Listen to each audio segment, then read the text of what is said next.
welcome into another episode of Morgan's Pop Talks, breaking down the latest in reality TV and pop culture.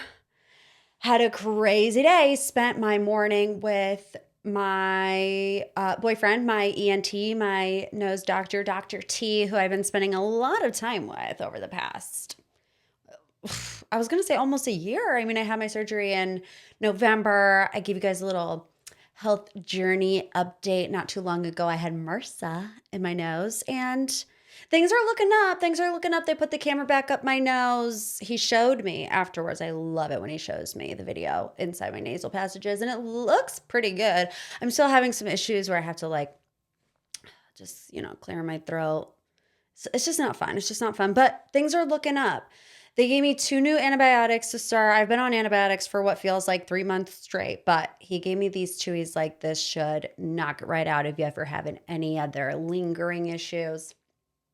And he said to me, this might upset your stomach, taking both of them together. You might have diarrhea. And I take that as a personal challenge. Bring it on, doc. I mean, I didn't say that to him, but I was thinking it.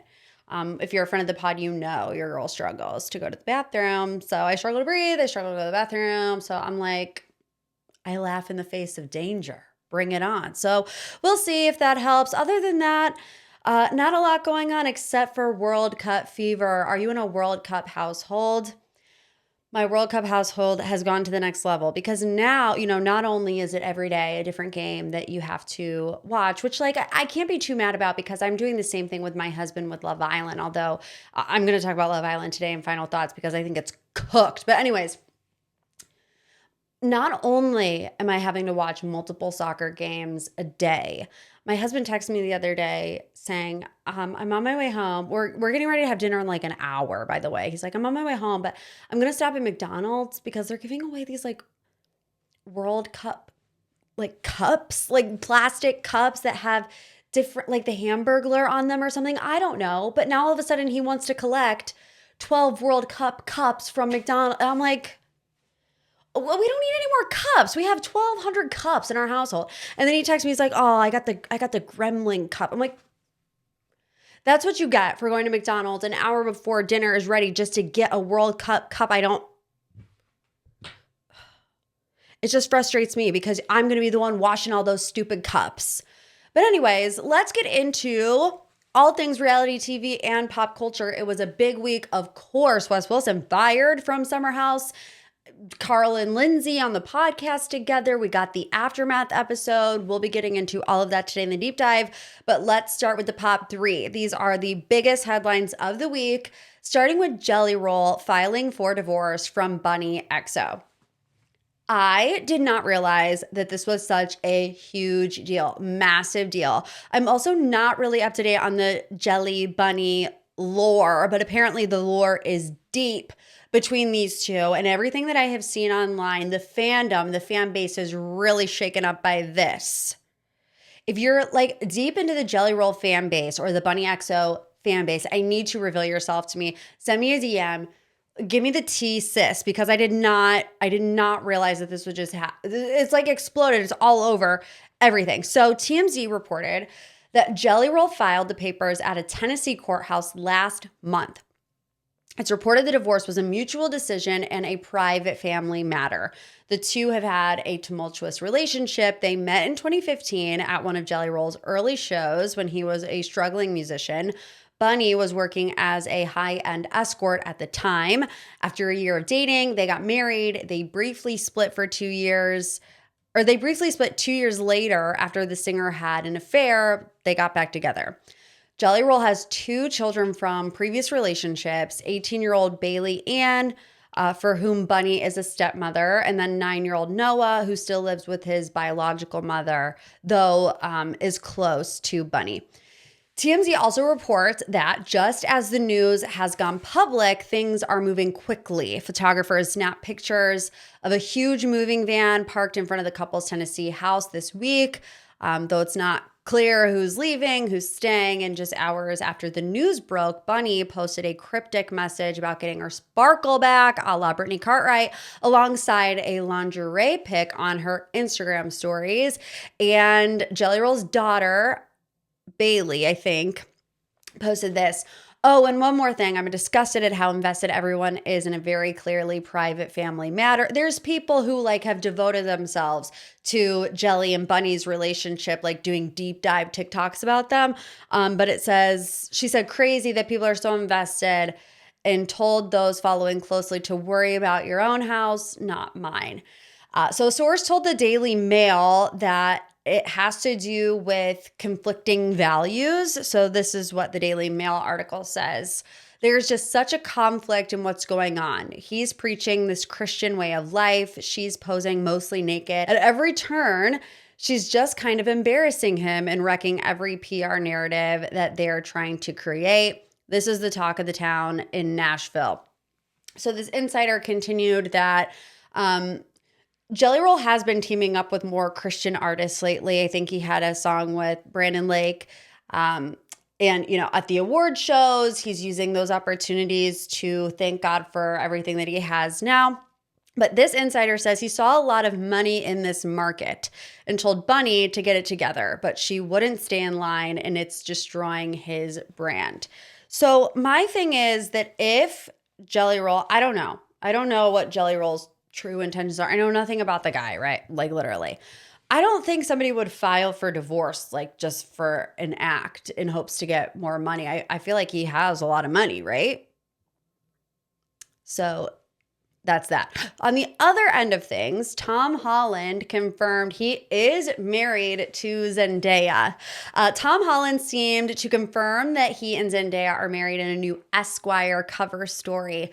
He was talking about all of the frenzy people made about these alleged AI-generated wedding photos that have been making their rounds on social media over the past couple of months. Joking he didn't need to explain the fake photos to relatives because, quote, they were all there, seeming to refer to a real wedding. He says, I don't need to explain these AI photos because my people were there. They know what they saw at our real wedding. Now, this comment comes after months of speculation, which I think the first one started with Zendaya's stylist, La Roche, was on a red carpet. The interviewer asked something about styling Zendaya for the wedding, and La Roche said it already happened. Then Zendaya previously dismissed the viral images, telling Jimmy Kimmel, babe, they're AI, they're not real.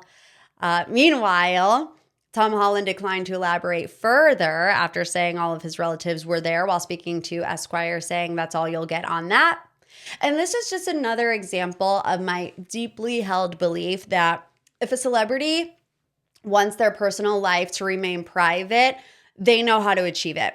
Nothing makes me more aggravated than when celebrities like gripe about, oh, I want my privacy, you guys. And it's like every other day their name is plastered in a headline. But it's like, if Tom Holland can get married to Zendaya and not one single real photo of it has been out there, like, I think you guys know how to achieve your privacy. I just don't think you actually really want it. All right, number 3 in this week's Pop 3, there is more Beckham family drama. Can you believe it? We're still talking about Beckham family.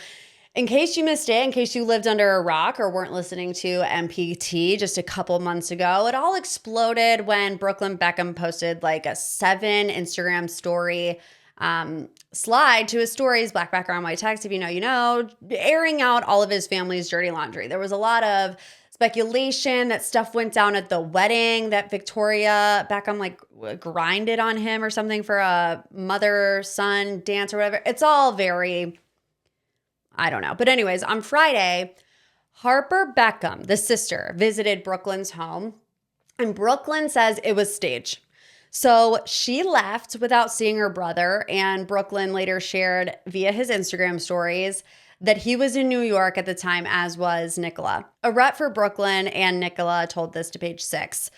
That photographers were in place as the letter was hand-delivered says it all. This was choreographed for the cameras.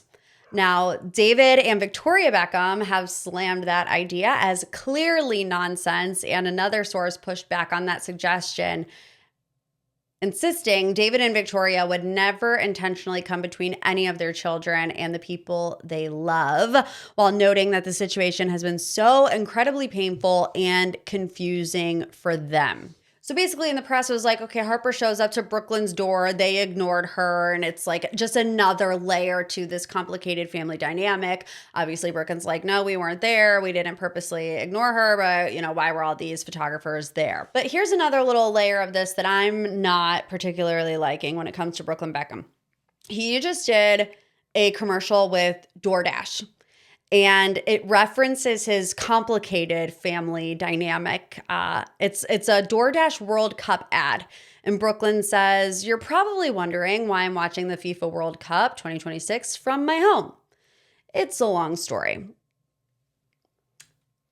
Obviously poking the bear a little bit at the family drama. And this is really just where I have to roll my eyes, because if you think back to the 7 Instagram stories, what was one of Brooklyn's main complaints about the family? That everything was for money, that it was brand Beckham before anything else, and the family name was like more important than the individual family members, and everything was back to the money.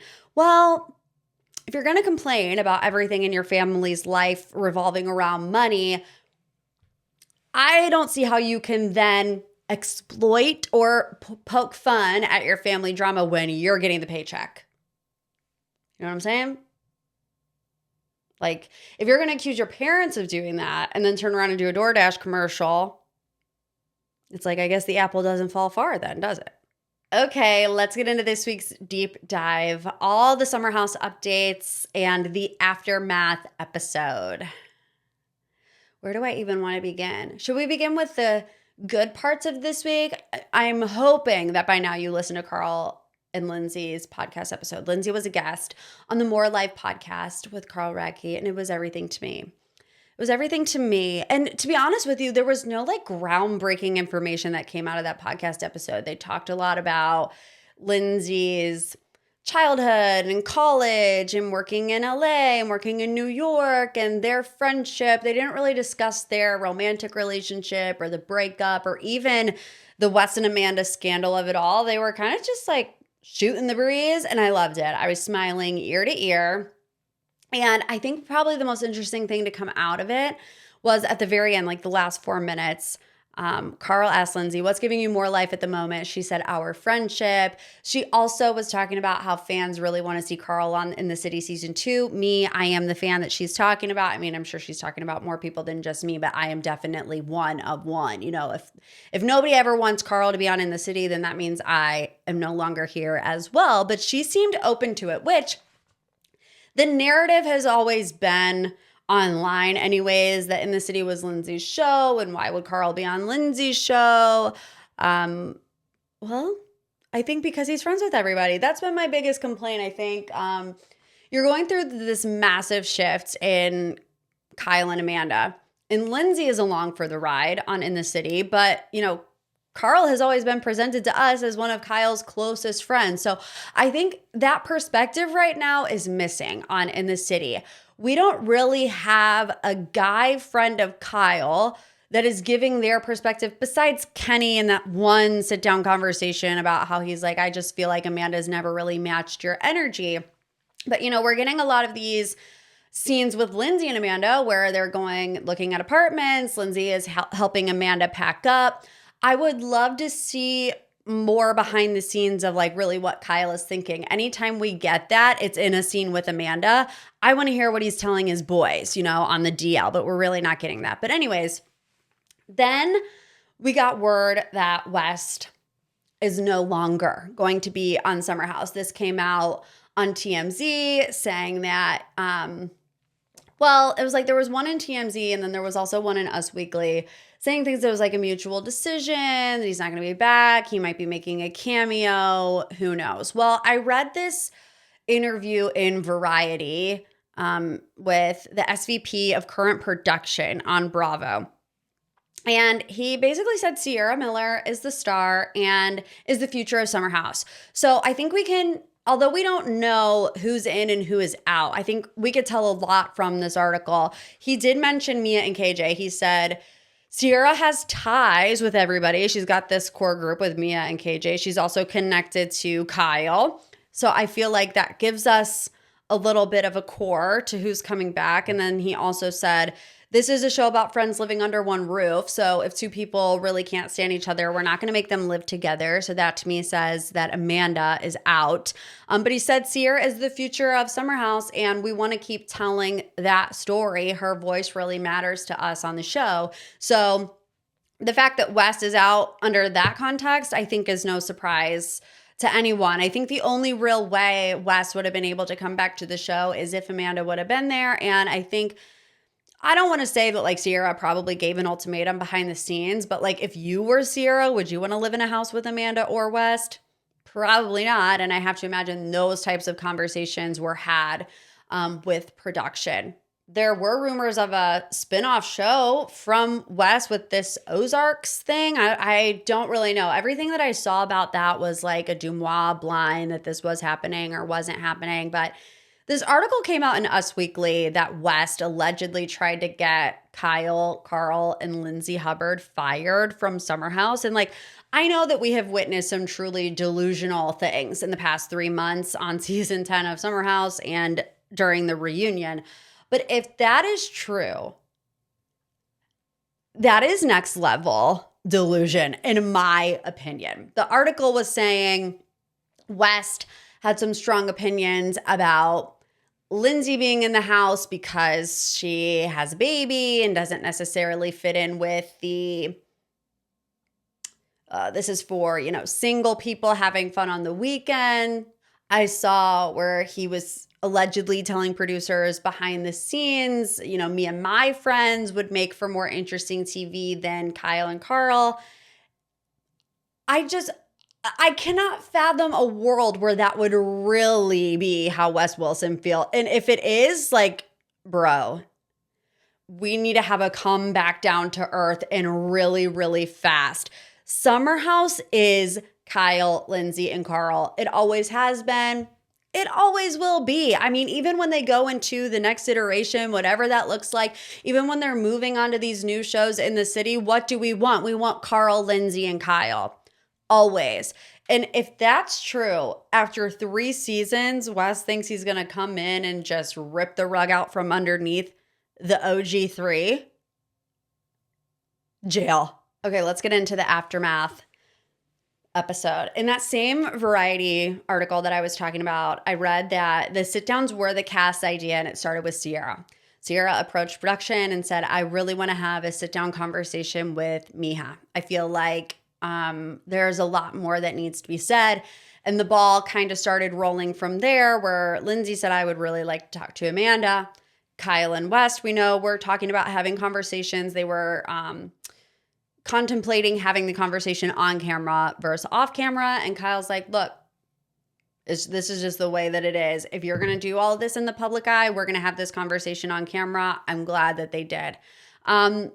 Lindsay and Amanda obviously was the big story for me. I kind of felt like the episode started really good, got a little weird in the middle, and then the end was like the least satisfactory part to me. But, I appreciated the sit down between Lindsay and Amanda. Lindsay says, I need to be a big sister, gave some tough love. And Amanda is more open to actually sharing her perspective with Lindsay in this moment. Obviously, way less pressure. A one-on-one sit-down conversation between Lindsay and Amanda is way less intimidating for Amanda than sitting on a reunion stage where everybody is coming at her. Does that make it right? No. I think at the end of the day, the one person who is owed this conversation is Sierra, but I don't think Amanda would ever, have the gall to have a sit-down on-camera conversation just between her and Sierra. And I can't blame Sierra if she's like, no, I'm never talking to Amanda Batula ever again. But there was one thing Amanda said that I genuinely could not wrap my head around. I watched it multiple times, and every time it was said, I was just like, this cannot be where we are. And that was when she said, I was thinking, maybe West is my person. And I cannot understand how that could be a rational thought. Like, I know it's not a rational thought, but like a genuine feeling or belief that after all this time, after 10 years with Kyle, after 2 weeks of being single, that the thought is that West Wilson is really the person you're going to spend the rest of your life with, I couldn't believe it. We're actually telling Lindsay, West knows that I want to have kids in the near future. And I'm like, there are certain things that Amanda says in this sit-down that I can understand, or at least try to understand, right? Her being in a horrible headspace after getting out of this toxic relationship with Kyle, and maybe confusing having fun again for falling in love. I don't condone it, but I can understand the perspective a little bit. It doesn't excuse the choices, but it's like we're going down this road of maybe this is my person, and maybe someday when I want to have kids, it can be with Wes. Like, I can't wrap my head around that. And Lindsay says this to Amanda. Kyle said it in his People magazine interview. The best thing for Amanda would for her to be alone for a little bit, find her independence again, find her voice again. She says, I've been so just beaten down over the past 10 years that I feel unlovable. And Wes showed me all of this attention and, you know, I fell for it. And I think this scene would have such a different lasting effect on the audience if we didn't know that she ended up going to Italy with him. If we didn't know that they're essentially still together, undefined, I mean, I don't know. Lindsay says, Amanda, he cheated on you essentially with Meija. And now all of a sudden you're the other woman in a situation that you really didn't even want to be in when it comes to having like a love triangle with West and this secret girlfriend that he had for however long. Lindsay says, like, the only way to save yourself, Amanda, is to separate yourself from Wes. And obviously we know she didn't. We all saw the Italy pictures. And I think in that moment in front of Lindsay, it's easy for Amanda to say, I know. I mean, Lindsay is saying facts to her, but I also have to imagine that after Amanda leaves that conversation and really like takes time to digest it, there has to be a thought of, well, if I leave this relationship with West now, who do I really have? You know, I've gone down this road. If I bail now, I'm up the creek with no paddle and Wes is not rowing the boat in the back, you know? So it's like a lot of the damage has already been done with the friendships. There are a couple people, you know, that have known Amanda for a long time that are going to continue to try, you know, whether it's Lindsay or Kyle. But is that enough for Amanda? I don't think it is. And the sad thing is, you know, the fact that she doesn't have someone like Sierra to lean on right now is a byproduct of her own choices. She had a good group of girls that would be around her. We've seen Sierra rally behind her for years. We know Mia would have rallied. We know Lindsay would have rallied. I mean, Paige probably would have been there for her, but she chose to follow this euphoric feeling. You know, that's how she describes it. Because the feeling with Wes took priority over having those solid girlfriends around her. And another thing, you know, that I really don't fault Amanda for is wanting to be loved. At the end of the day, that's all anybody wants is just to be loved and to feel love. Now, it feels like she's in a difficult position because so many of her relationships and friendships have been impacted, which makes it harder for her to completely walk away from West. Like I said, she's up that creek, and now if she lets it go, she's going to be the one sinking, right? Then we get to West and Kyle. I hate the fact that Kyle's dog loves West. I hate it. No greater betrayal. Oh, if I were Kyle and I saw my dog doing ear stuff, licking the ear, I would have been like, I have never felt more betrayed. That's my dog. Don't you ever get it twisted. And you know, West says, my time on camera is over. And I wonder if he either saw the writing on the wall or if the conversations had happened and he knew that he wasn't coming back to Summer House for season 11. That to me makes more sense just based on the podcast of it all, because Wes has been letting it fly on his podcast. You know, the first thing being just having a lot more opinions on the Summer House reunion on the podcast. It seems like all of the really contentious and touchy subjects, he has been going into greater detail on the podcast because he didn't go into any detail on the reunion. And Andy actually responded to it, I think, on his radio show and said that it was frustrating. So strike one. You know, he also said that he hoped the Knicks would have lost game 5 to force a game 6. so that it would take some of the Summer House audience away from watching the show in real time. Sounds to me like the decision was already made at that point, that he was no longer going to be on the show, because if there was like some hope or inkling that he was going to come back, I don't necessarily think that he would be saying those types of things. And I also just, the narrative that's been put out there in the press was that it was a mutual decision. I don't know how much I believe that either, because everything that we've been told about Wes is how much he cares about the fame and the opportunity that comes along with being on this platform, the alleged meddling behind the scenes of trying to kind of take over the show. So I don't know. I think the mutual decision of it all might just be to save face. I'm so glad that Kyle brought up the touchiness of it all. I've been talking about this a lot. The whole season of Summer House, they are too touchy with each other. All of them. And it really has yielded itself to this awkward situation that they have all found themselves in, because even though I don't believe anything physical was going on between Amanda and Wes this summer, when you are that touchy-feely and when you're pulling up your chair and sitting next to her, there is that emotional connection that starts to form then. And Wes kind of copped to it on part 3 of the Summer House reunion. We're like, yeah, that kind of seemed to be where our relationship deepened. But it's like, no surprise that this is where they end up now. They are starting to deepen their emotional relationship over the summer. They're going out in like January, February, whatever, after Kyle and Amanda announced their split. It's like that boundary of the touchiness has already been crossed. So why not take it a couple steps further? You get what I'm saying? It's like, duh, that was going to happen. I need the Summer House cast to stop touching each other. No kisses on the cheek, no tousles in the hair. We're done with it. Season 11, we're keeping our hands to ourselves when it comes to the people living in the house with you. And West plays semantics a lot. He says, Meija was operating as if we were in an exclusive relationship. I was not. It was very much a relationship. I look at ambiguity as communication. And that had me thinking to West's first season on the show. And remember his first reunion showing where he really just shut down. And at that time, we were like, oh, he just avoids conflict at all cost.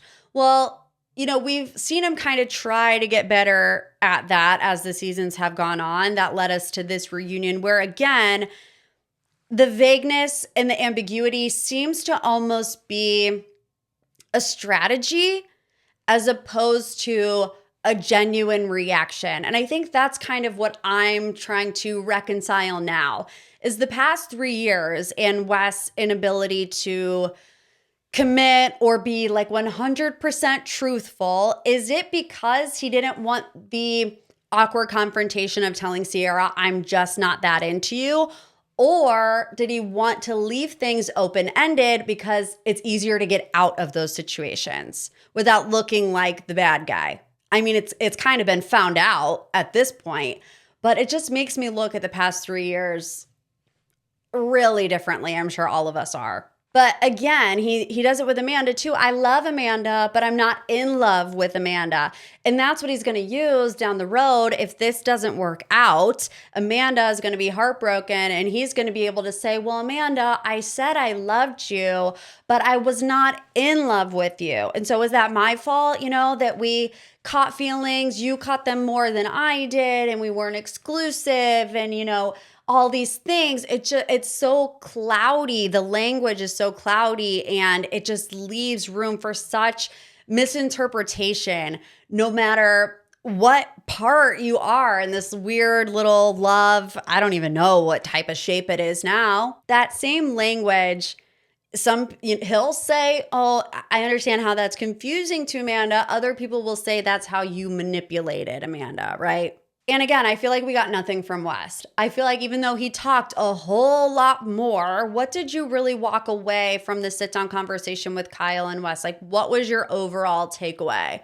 That he cared for Amanda, that he loved her but was not in love with her. I mean, I feel like that's the same place that we left off at the reunion. I don't doubt the fact that West does care about Amanda. I don't trust the fact that he's ready to settle down and be exclusive and not entertain any other woman that shows interest in him. So again, it's just like a lot of words, but not a lot of depth for 3 years now. And Sierra and Meija, I hate to say it, but I found this to be the least interesting conversation of the three. And, I know I said cast Meija. I know I said that. And I'm not ready to walk it back just yet. But I will say my stance on that was more of a stick it to West than this is a good storyline, like the Sierra Meija friendship is the storyline we want to follow. My perspective was more of how funny would it be if West, did the runaround for 14 months telling Meija, well, I can't talk about you on the show because then I'll get fired, or then there will be all these eyes on you and I don't want you to have to undergo the public scrutiny. Like, how funny would it be for West to be out and Meija to be in after all is said and done? I don't know that I necessarily am like ready for the Sierra Meija BFF, like we're trauma bonded. I don't know. I don't know Meija enough to know if that would be the right fit for her on Summer House, but I feel like the way that the episode ended kind of left that door open. The vague pan to the shore right after that conversation. It's like, are they going to go that way? I don't know. But the 6-hour phone call between Meija and Wes has become a big topic of conversation. And I've seen a lot of people online just appalled that Meija would talk to Wes. And I'm like, we have to be serious. It's so easy to say, wipe your hands and be done with it. But like, this blew up in Meija's face too. I can't say that if I were her and I were seeing this guy, I thought exclusively for 14 months, that I would just be able to block him and never talk to him again. I would want him to feel the pain that I felt. And if that means a 6-hour conversation of me chewing him out, I'm going to do it. Does it need to be 6 hours? I don't know. Maybe she had a lot to get off her chest. I think the question I have is that she does say to Sierra, a lot of our conversations are now over phone call because of her. And I'm like, a lot of conversations? That means that there was more than just that one 6-hour conversation. What are these other phone calls entailing? And Meija did say this on Threads. She said, guys, I know it's pathetic to speak to an ex, but have we not all been down bad for a man we shouldn't be? I loved him a lot, and our relationship ended in the blink of an eye. I'm not trying to get back together with him, I promise. This has been one of the most heartbreaking experiences of my life, and it's been made even harder with all of it being public for people to dissect. Sometimes I just need to yell and hear the person I cared about most apologize. I'm not proud of it, but I'll admit it. I get that. I've been there. I've been on the receiving end of a heartbreak that you feel like you will never recover from, and you want that person to hurt as bad as you do in that moment. I think if you're Amanda, you have to have a lot more questions now for West, which is how we left part 1, part 2, part 3 of the reunion, and now the aftermath. There was always a different question that West needed to answer to. If I'm Amanda, now it's, why are there multiple phone calls being had with Meija? Will it make a difference? Probably not, but that's where we are.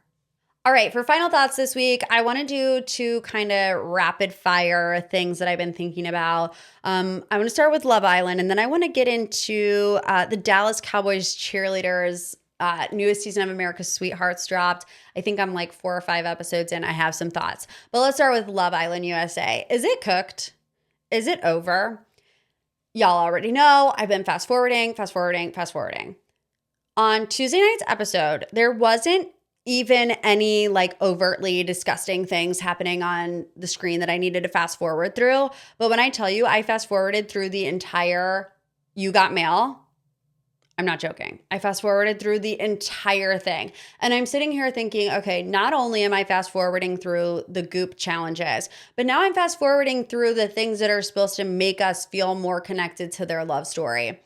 And that's a pretty bad off place to be. In fact, when the end credits are rolling and Ian's America, I can't do, I don't even know if I try to do the accent, but anyways, it's time to have your say. And he's listing the couples that we get to vote for. I'm like, I don't want to vote for any of them. I don't like any of them. And the fact that I have people telling me I should vote for Caleb and Soul just to give them another chance because they got screwed over, that's what I did.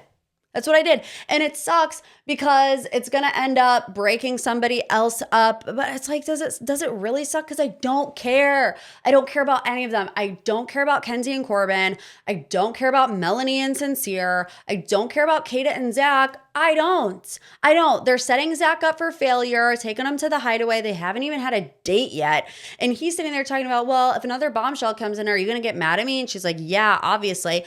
Where are the bombshells? Where are the people? Where are the humans that are supposed to be on Love Island? Isn't it supposed to be populated? Population 2 right now. And one of them's Ariana Madix. Where are the bodies in Fiji? We have Casa Amor next week. They're opening up the theaters for Casa Amor. It's like, no, I'm sorry. I'm already paying $12.99 for the Peacock subscription. I'm not going to pay another $14 to go sit in a theater and be bored out of my mind. So that's where I'm at with Love Island. Dallas Cowboys cheerleaders, America's sweethearts. First of all, let me just tell you this. Your favorite DCC needs to be Leah, 5th year returnee, because she's got ties to your girl. Leah lives in the same city as I do. Well, she grew up here. And whenever I first graduated from college in 2015, my first job was at a dance studio. I did the office management, and then I taught like cheerleading and acro.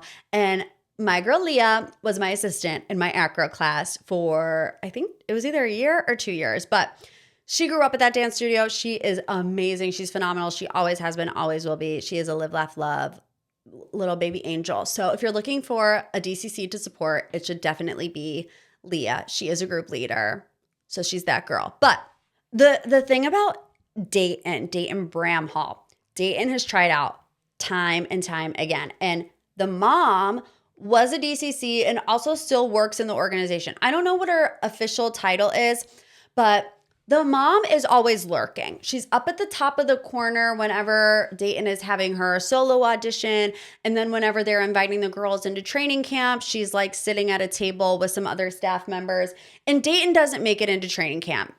She's tried out however many times, and she got cut in training camp last year. And then this year, she didn't even make it. And the mom is having a full-on mental breakdown, sobbing, hysterics. I get it. It's your daughter. You're going to have that reaction. However, I'm going to need you to get it together really quick. And I have nothing against Dayton. But, you know, Kelly Finglass with her perfectly hairsprayed hair said in her confessional, you know, Dayton, love her. Like, and Judy said this is like probably one of the most difficult things in my career.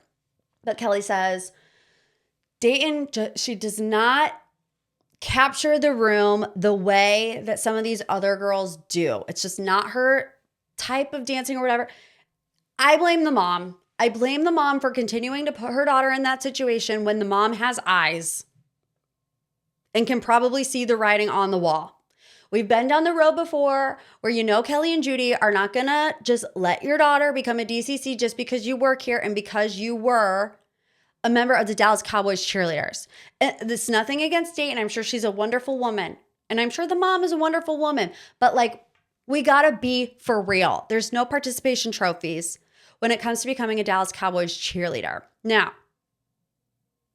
one thing I will not forgive Kelly and Judy for, and that would be cutting the sweet baby angel Savannah, who did not make it into this year's DCC.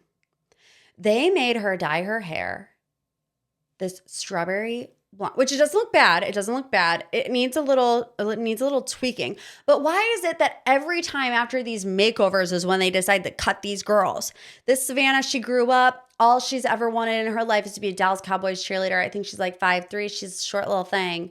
But she dances tall, baby. She dances big. And I've been thinking about Savannah a lot over the past couple of days. I'm ready to see her in that uniform. She'll be better next year. I know she will. But she was just the cutest little thing ever.